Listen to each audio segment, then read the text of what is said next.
The podcast begins with Bet David highlighting the importance of leaving a financial legacy for one's family. He shares the results of a poll he conducted on social media, where the majority of respondents answered 0 when asked how much money they expect to leave behind for their children.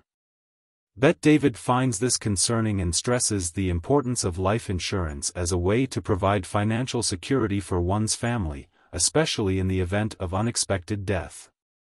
He shares that his company has sold nearly 500,000 life insurance policies in the last 13 years, emphasizing the need for families to protect themselves financially. The conversation then shifts to the issue of thefts at Walgreens stores in San Francisco.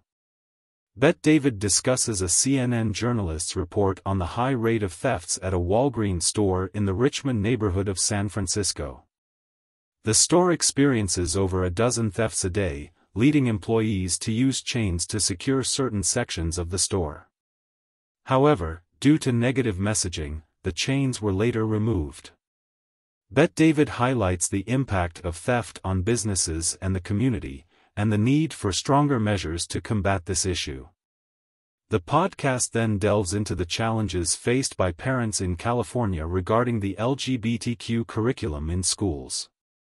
Bet David discusses a recent case in Temecula, California, where the school board initially rejected a social studies curriculum that included discussions about the life of Harvey Milk, an openly gay elected official. However, Governor Gavin Newsom intervened and threatened the school board with a $1.5 million fine for not adhering to a law mandating the teaching of LGBTQ historical figures. The school board eventually caved and approved the curriculum.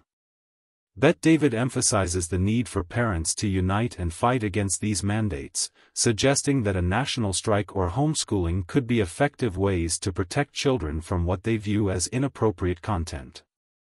They go on to discuss the population decline in California and the impact it could have on the state's tax base and political representation.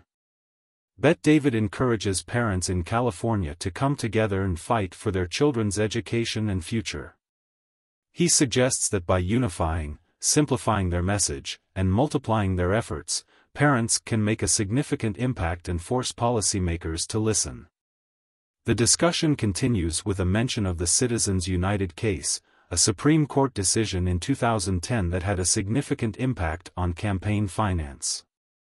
The hosts explain that before Citizens United, there were limits on campaign contributions, and individuals could check a box on their tax return to allocate $1 to the presidential election fund.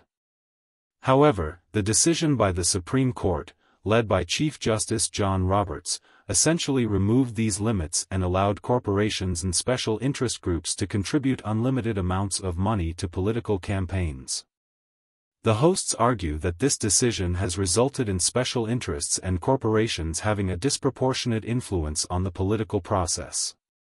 They claim that the wealthiest individuals and organizations can now use their money to sway elections and control politicians.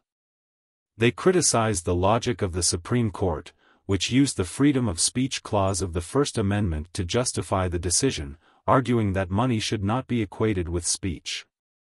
The hosts provide data on the amount of money spent on presidential campaign financing over the years, highlighting the significant increase in spending in recent elections. They point out that the 2020 election saw a record-breaking amount of money spent, with $4 billion more than the 3 previous elections combined. They suggest that this increase in spending was driven by a strong desire to either elect or get rid of former President Donald Trump. The hosts also discuss the influence of money in Washington, D.C., noting that 5 out of the top 10 richest counties in the country are located there. They attribute this to the concentration of lobbyist money and campaign finance money in the Capitol. The conversation then shifts to Senate Majority Leader Mitch McConnell, with the hosts expressing their dissatisfaction with his leadership. They suggest that McConnell should step aside due to his apparent health issues. They also discuss the need for term limits for members of Congress, acknowledging that it is unlikely to happen without the support of the very people who would be affected by it.